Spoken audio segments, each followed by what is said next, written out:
One of the most common challenges worship leaders face is scheduling their musicians and tech volunteers on a weekly basis. Some weeks you may find yourself coming up short with nobody to fill an important and needed position. Or maybe you just lack a coherent system to help you schedule your team members in a way that's gonna save everyone a ton of scheduling and communication headache. Well, in this video, I interviewed Jon Nicol. He's the founder of worshipteamcoach.com, and he shares 6 tips for building an effective volunteer scheduling system for your worship ministry.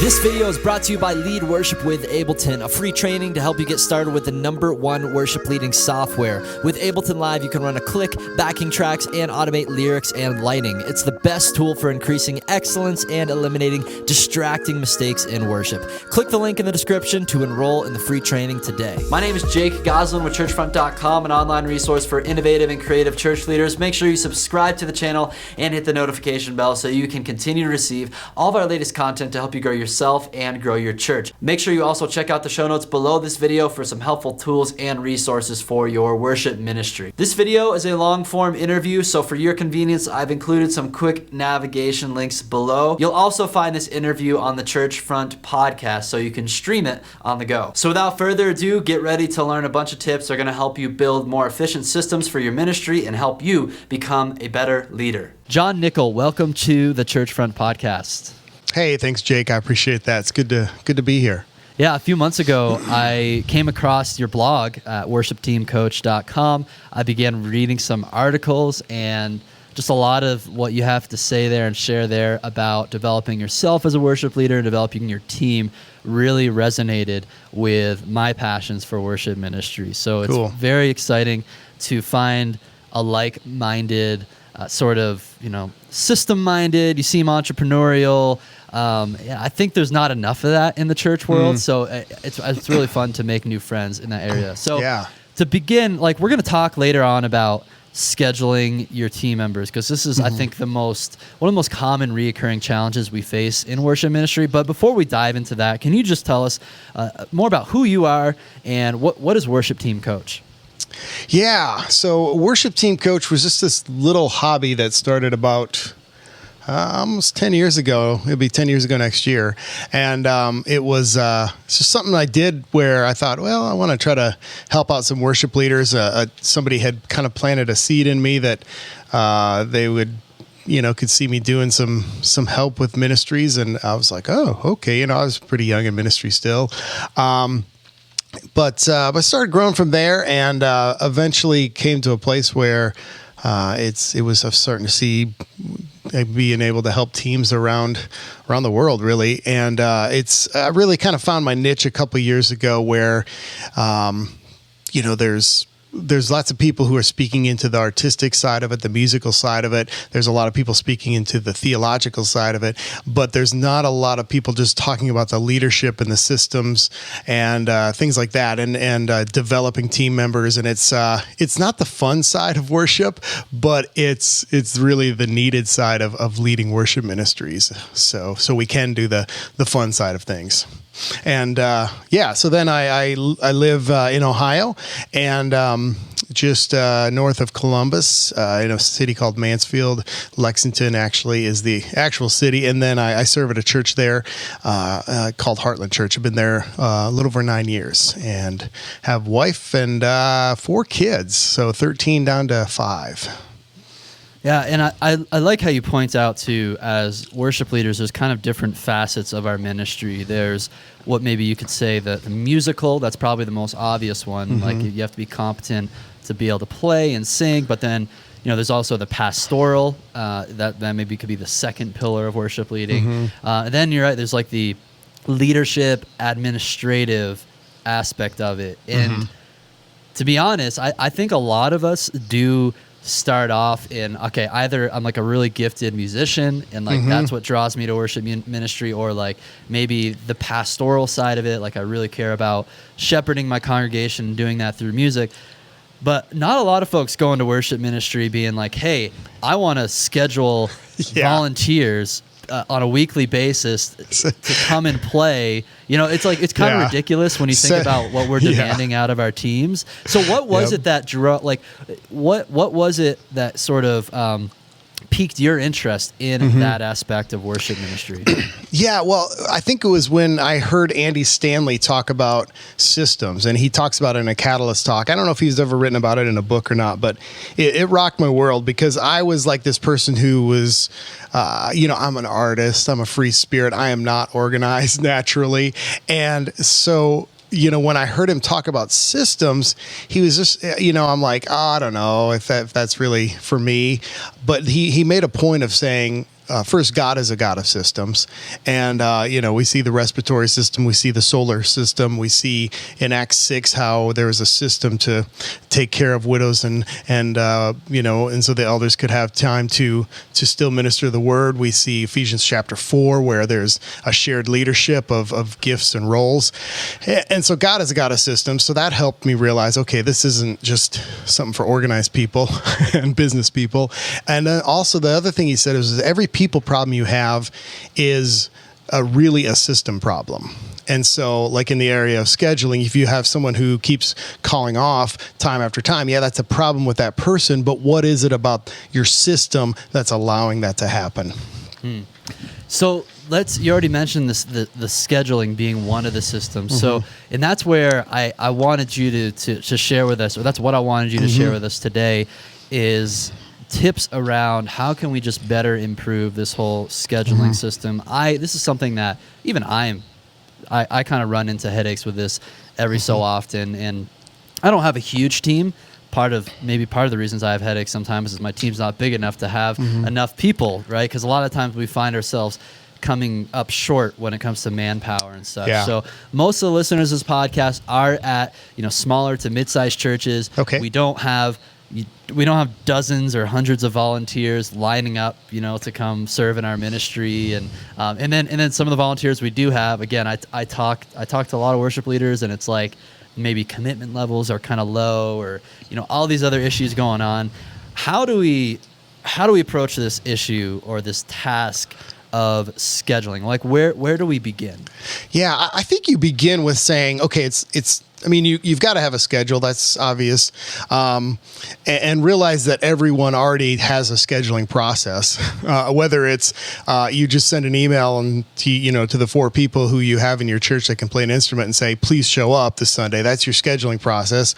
Or you have something, elaborate that you use Planning Center. And, so everyone has a process. And even if it's just we all show up and it's just an unspoken thing, that's a process for scheduling. And so what you want to do is say, well, how do we make this schedule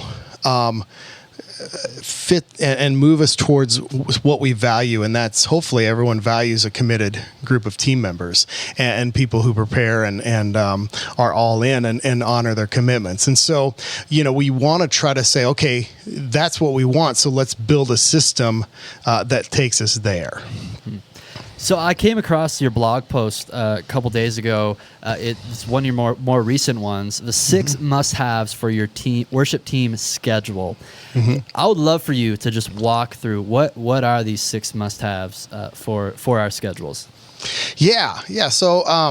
And I'm going to cheat and look at my blog post because I might forget what they all are. But yeah, it's. This is, and I do want to say this because I love these guys. I wrote this originally for worshipministry.com, and just a little plug for them. They put out a free online magazine every month with amazing content for worship team members, worship leaders, techs, and that sort of thing. So I originally wrote it for them, but I expanded it a little bit for my own blog. But yeah, so one of the first things that you want to think about is you got to have the right tool. And I hear so many team members or team leaders that they're maybe in a smaller situation, or they're just they're fairly organized on their own, and they say, oh, I don't need Planning Center, or fill in the blank with one of the other ones out there. There's some other good ones out there. I'm going to talk mostly about Planning Center just because I know it and I use it, but there's other ones like worshipplanning.com. There's a new one that I'm checking out that they're designed for smaller churches, which is Worship Track, TRAC. I'll get you a link for that, worshiptrack.com. And so I think you need that tool, and that tool has to be one where people have 24/7 access to it. There's the ability for you as the leader to update it and people to see it in real time. You got to be able to not only put your team schedule on there, but you need to put your music up there and distribute stuff. And I just find so many leaders using 6 different apps and different things like Facebook and Dropbox and texting and everything just to try to get their team on.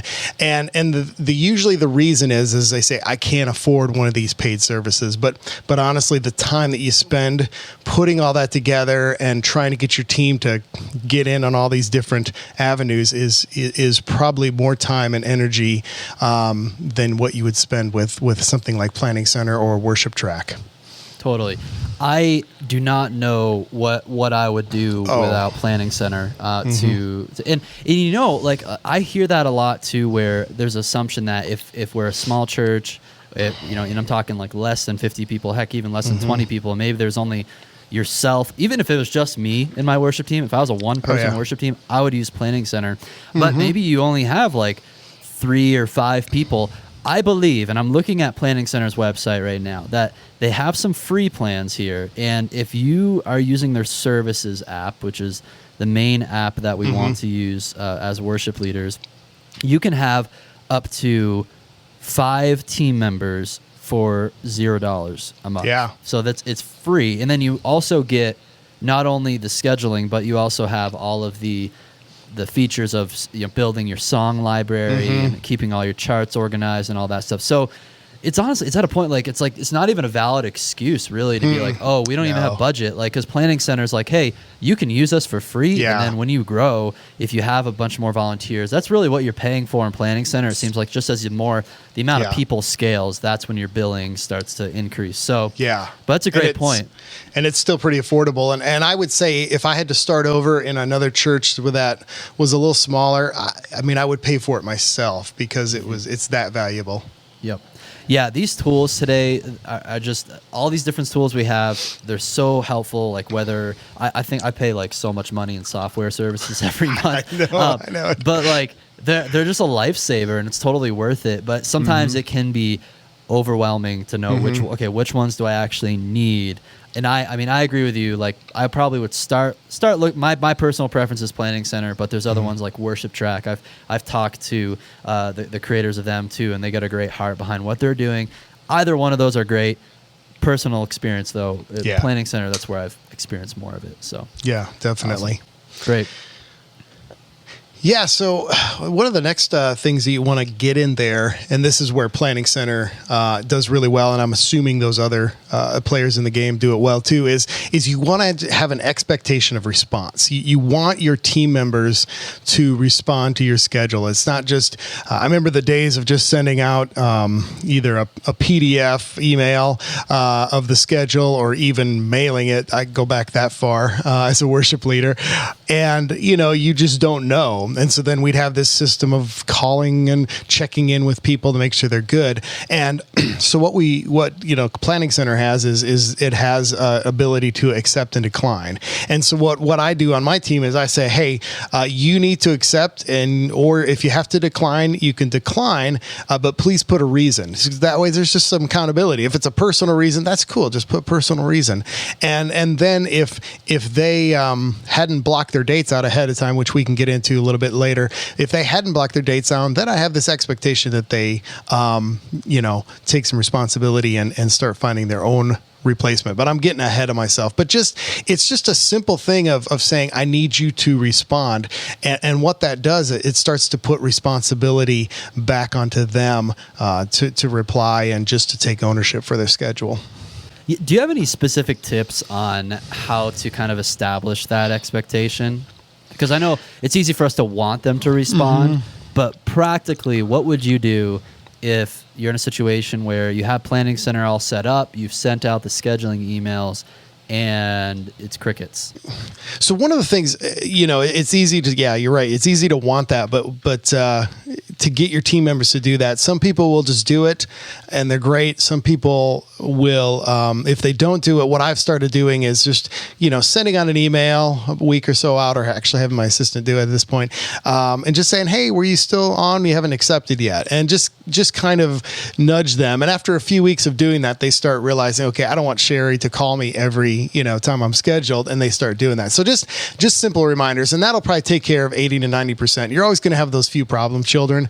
And so just a heart to heart with them, like, hey, here's why we want you to accept, because it helps us to know, it doesn't leave us any surprises. And I know it's just hard, but it's going to come through on your phone or your email. And if you can just hit accept, and if you don't know right away, at least just call us and let us know. So giving that why, though, is huge. Yeah, I've found that's where the other communication methods do come in handy. I have, typical, everybody's going to make me, I'm going to sound old, but, typical like teenager on my team who's an amazing drummer, and he doesn't really respond to the email notifications he gets from Planning Center. So I just go to him, I text him hey, can you please go and respond to what your availability for the next couple of weeks in Planning Center. And then within a few minutes, he always does. So sometimes it takes an extra 5 seconds to remind people or nudge people hey, but you're right. Over time, people get used to it. They don't want you sending them a bunch of extra messages. Yeah. And that's one of those, it is a system thing. The system you have right now is getting you what you're getting right now. And so if you have a system where you just keep letting people not accept or decline, or you have to chase them down every week, you're allowing that behavior to happen. I'm allowing that behavior to happen. And so that's where, all the time sitting back and going, okay, I have this issue. What about my system is making this happen? And how can I change it? And what can I do to make it different? Love it. So we've had 2 tips so far, or two elements so far. The right tool. Number 2 there has to be an expectation of response. And let's move on to number 3. Yeah. So number 3 is the idea that we have to have a shared sense of responsibility, a sense of ownership. And so one of the things that we do is we ask our team members to block their dates out. So it's, as we're recording this, it's the end of June. And so in the middle of June, my assistant sent out an email through Planning Center, and it was basically, hey, block your dates out. And what we do is we have this rhythm of in June, so in towards the end of mid to the end of June, I actually make out August schedule, and so we're always at least a month ahead, and so they know to go in and block their dates. And what does that do then is that gives them kind of ownership and saying, okay, I need to be responsible for this, and I need to go in and block in my dates. And they know that if they don't block out their dates, which sometimes we just don't know what we've got going on a month and a half ahead, 2 months ahead, and that's okay. But they know that if they don't block their dates, then they're responsible to help find a replacement. I mean, we don't say it's all on you, but we don't want them just go hit decline and go, hey, I'm done. There's no responsibility here. So they have to take ownership of that. Yep. Yeah, and I think communicating to them in advance, maybe if it's someone who is joining your team, like they're a new member of the team, or maybe you're just trying to update these systems and improve them, make sure you communicate clearly the why behind all of these systems, and explain to them, hey, I want to make, because you're a volunteer and you're giving your time to us, I want to steward your time as best as I can, and I want to make it as easy as possible for this whole scheduling system, for you to know when you're expected to be here and when you're going to be playing, rather than just coming down on them hey, block out your dates, or hey, do this. Sometimes we do. It's we're not great leaders if we're not giving them the why behind these things. Yeah, that's brilliant, because it's it is. It's I think you and I probably read some of the same books, but that the why is so important with your systems, because if people don't understand the reason behind it, they're just is this just a bunch of hoops I have to jump through? So that's important. Totally. Great. And then number 4. Number 4 is a predictable rhythm. And what I used to do, I remember these days, and I cringe at them. But I remember, like, I would make out my schedule for my team, and I'd go like, oh, let's plan out a month here, and be like, oh, let's go ahead and plan out 2 months, or I'd make out like 3 months, and then I'd be great and it'd be fine, and all of a sudden I'd get to the end of that and I'd realize, oh man, I don't have anyone scheduled for like in a week, and so then I'd quick make up the schedule, get it sent out to the players, hope they could all come, and then I was usually playing catch up for a couple weeks, and then I'd just get this another big burst of administrative juices and decide to schedule out another 2 or 3 months, and it was just, I just cringe at what I did to my team there because there was no predictable pattern to it. And so they never knew when the schedule was coming out. And all of a sudden, they've got something coming up and they don't know when they're scheduled. And then they have to go through the especially the very committed ones, they would be like, oh, I can't do this. And so they would work on finding a replacement when it was really on me being a horrible scheduler. So I try to, like I already kind of mentioned what our rhythm is, but I try to stay with that as much as possible so our people know that, hey, this is when I'm going to get that notification, about blocking my dates, and then I'm going to see the schedule come out probably a week after that. And maybe as the worship leader schedulers, we can even set up some notifications for ourselves. And I'm literally preaching to myself right now. It's to be honest, this is not my strength area, and just doing this podcast session is like making me. It's convicting me of like, oh man, yeah. I can make this better. So like maybe, but because one thing it's hard. Like if you're like doing your scheduling once a month, sometimes you just forget if it's just a once a month task. Unlike weekly tasks, we're always picking songs or doing this or that. So it's like once a month. Maybe we could set a calendar reminder to be like, the last Monday of every month. Hey, let's get our scheduling requests out for the next couple months, or tell them to block out their dates. So sometimes. We just got to use the reminders, and it's easier than ever these days. You can just tell tell your Echo or tell Siri to remind you to do these things.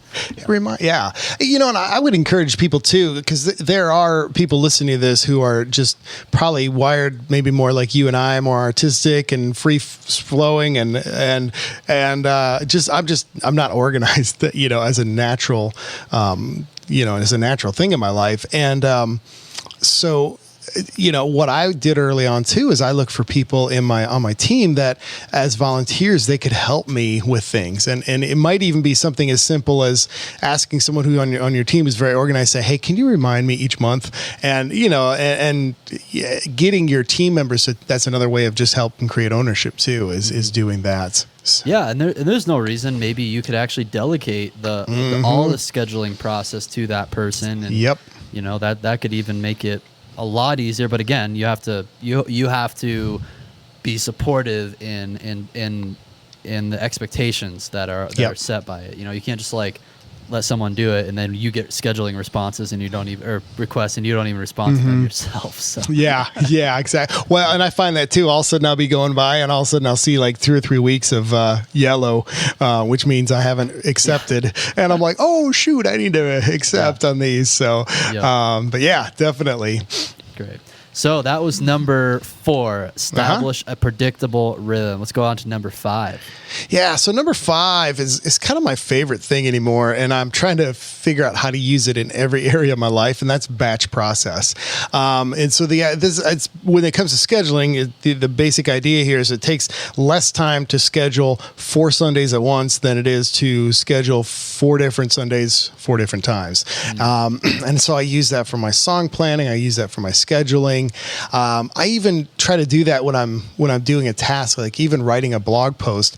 I don't try to do all the parts of writing one blog post, but I can do the creative part of it, early on, and then do the other things later, on several blog posts. But so there's things in your life that you can do that. But with the scheduling, it's just easier to do that, and it helps you to get more done in less time as a leader. That's important.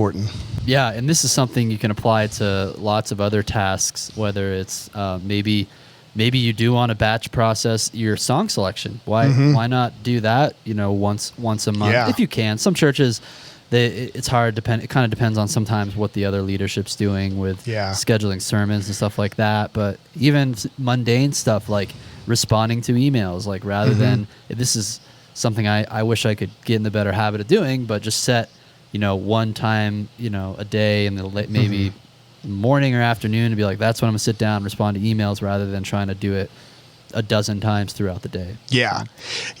I think too, I mean, we're getting a little off the topic here, but for worship leaders, we tend to be a little too free, and we allow notifications to come at us from emails and texts and things like that, when really our brains are probably wired to focus in on one thing for a lot of time. And so getting those notifications shut off and then setting that block of time to, like you said, deal with emails and things. Yeah, this is like the 4-hour work week for worship leaders. Exactly. That Tim Ferriss book, which is what he talks a lot about, batch processing for efficiency. And sometimes I do think actually I'm a part-time worship leader, and I feel like I can definitely do all I need to do in 4 hours a week as a worship leader. Yeah. Once you get your systems going, it's amazing what you can accomplish. And so that's good. Totally. All right, let's move on to number 6. Yeah, the number 6 is purposeful communication. And when I first came to the church I'm at now, which is Heartland, they were they had been leaderless for quite a few months, and they had some office administrators had helped kind of just run the ministry, and they really were spoon feeding people. What they would do is they would send out a schedule once a month with the master schedule, and then they'd send out a packet of music along with that. So big, and they just sent that out, and then each week they had this calling post thing. It was pre Planning Center Online days, or Planning Center Online was there, but we weren't using it yet. They'd send out this calling post that would call everybody, more than once in the week, like early in the week and then right the day of. And then there'd also be emails that go out the week of. And it was basically just begging the team to ignore like half of or 3/4 of the communications that came out. And so what I did was I said, hey, we're going to move to Planning Center so we can organize this, but also we're going to just use one form of communication. And that's really using Planning Center. And at the time it was pretty much email based. And so I say to the team, hey, I know that not all of you check your email like you should, but this is what we're using. This is how we're using it for our scheduling and our music distribution. So you're going to go through the Planning Center site. And now it makes it even easier because an email then goes out as a notification on your phone, and it pops up just like an app in the app and everything. So, but yeah, so and I still use mail. I still use texting and phone calls. So texting and phone calls, I say, hey, let's, those are for the urgent things that come up, or just reaching out personally. Snail mail, I send out stuff that's like a training event or something I want them to save the date for, or like an important policy type of thing I want them to know. So, but I think it's just creating, again, that expectation that they look at these things, and we're not, people say, oh, you can't over communicate, but you can bombard people to the point where they're just shutting off and ignoring you. This has been really helpful stuff.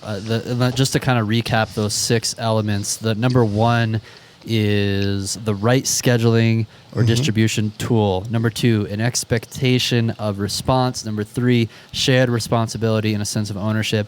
Number 4, a predictable rhythm. Number 5, batch process. Number 6, purposeful communication.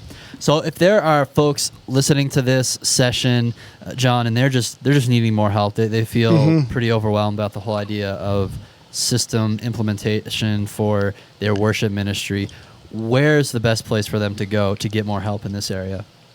Yeah, I mean, I appreciate you asking that, because I've got a systems checklist that they can get, and what it does is spells out not just systems in general, but it talks about 8 essential systems that we've kind of looked at as I've been doing worship team coaching now, this other site called worshipworkshop.com. And we realized that there's probably more than 8 systems, but these are the 8 critical ones that you've got to have to make your ministry run right. And so there's a checklist that you can get that basically kind of asks you 3 real important questions about each system area, and then gives you some ideas to help to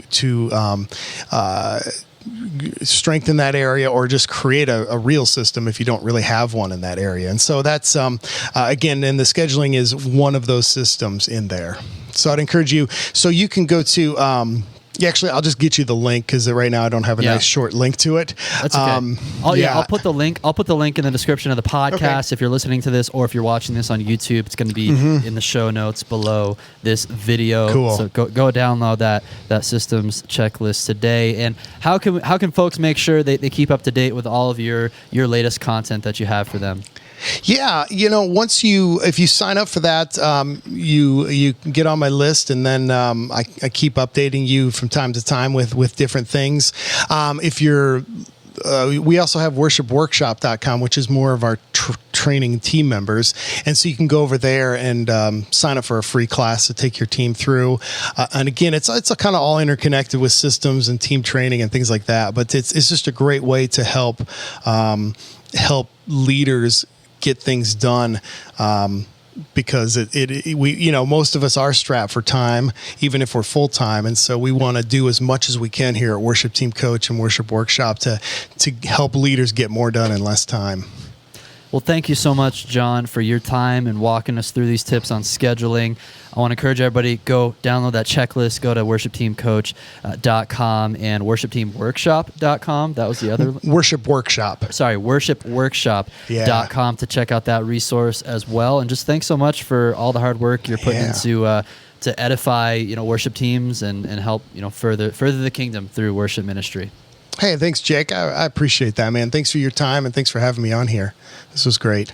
I hope you enjoyed this interview and you have a bunch of practical takeaways for your worship ministry and scheduling your team members. Make sure you click the link below this video so you can download his free worship ministry systems checklist. I've downloaded and read through this checklist myself, and it is a great way to audit the current condition of your worship ministry systems. And remember, these systems are about enabling and empowering your worship ministry to flourish. They're not meant to bog you down with more things to do, but it's going to make things become way more efficient in your day-to-day, week-to-week work as a worship leader. So click that link below and download that worship systems checklist and see how you're doing. If you found this video helpful, hit the thumbs up button and share it with your friends in ministry. You can check out some related videos right over here, and don't forget to subscribe to the Churchfront channel so you can continue to receive all of our latest content to help you grow yourself and grow your church.